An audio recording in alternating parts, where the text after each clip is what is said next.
নমস্কার বন্ধুরা, পুষ্পা কিচেনে সবাইকে আবারও স্বাগত। এবারে চলে এসেছি আর একটা নতুন রেসিপি নিয়ে। এখানে কিছুটা খোকা ইলিশ নিয়েছি, দেখো ধুয়ে পরিষ্কার করে নিয়েছি মাছগুলো সুন্দর করে। এবারে মাছ কড়াই বসিয়ে দিয়েছি, মাছে হলুদ লবণ মেখে নেব। এবার খোকা ইলিশের করব তেল ঝাল।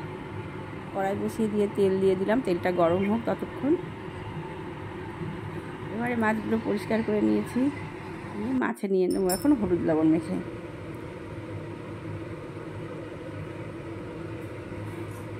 এই ছোটো ইলিশের তেল ঝাল গরম গরম ভাতের সঙ্গে খুব দারুণ একটা টেস্টি খাবার। এবার দিয়ে দিলাম পরিমাণ মতন লবণ আর হলুদ। এবারে মাছগুলো দিয়ে দিয়েছি, একে একে ভেজে তুলে নেব লাল করে। এবারে মাছগুলো ভাজা হোক ততক্ষণ একটা মশলার ব্যাটার করে নেব। কিছুটা সর্ষে পোস্ত, কাঁচা লঙ্কা পেস্ট করে নেব।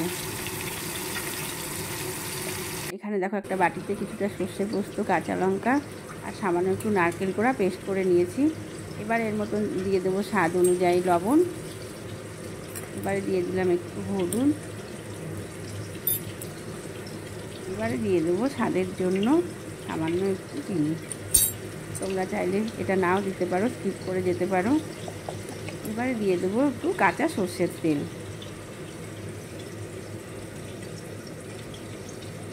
দিয়ে দিলাম কিছুটা সর্ষের তেল। এবারে সুন্দর করে ব্যাটারটা তৈরি করে নেব।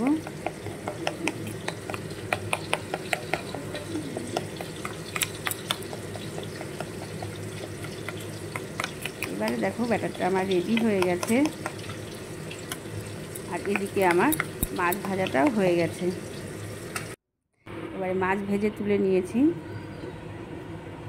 এখন লাল লাল করে এপিট ওপিট করে ভেজে তুলে নিয়েছি। এবার আমি ওই মাছ ভাজার তেলেই দিয়ে দেবো ফোড়ন।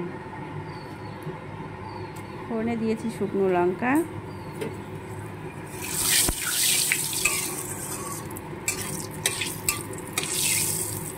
এবারে দিয়ে দেবো পাঁচফোড়ন।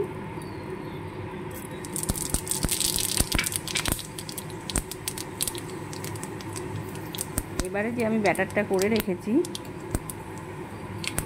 এবারে আমি ব্যাটারটা দিয়ে দেবো। ব্যাটারটা দিয়ে দিলাম, একটু সুন্দর করে নেড়ে চেড়ে কষে নেব।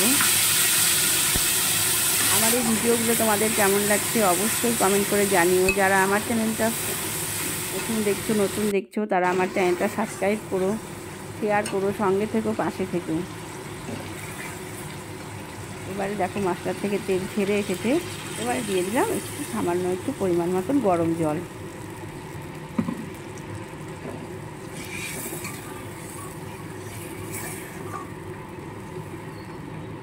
এবারে যে আমি মাছগুলো ভেজে রেখেছি, মাছগুলো দিয়ে দেবো।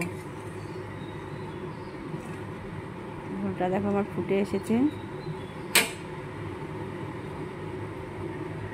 এবারে ভাজা মাছগুলো একে একে দিয়ে দিলাম। এটা একটু ঝোল হবে না, বেশ গামাখা হবে। এবারে কিছুটা কাঁচা লঙ্কা চিড়ে রেখেছি, ওপর থেকে কাঁচা লঙ্কা দিয়ে দেবো।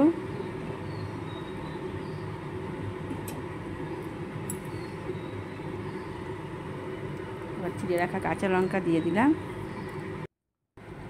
দিয়ে এবারে মিনিট 5 জন্য ঢেকে দেবো।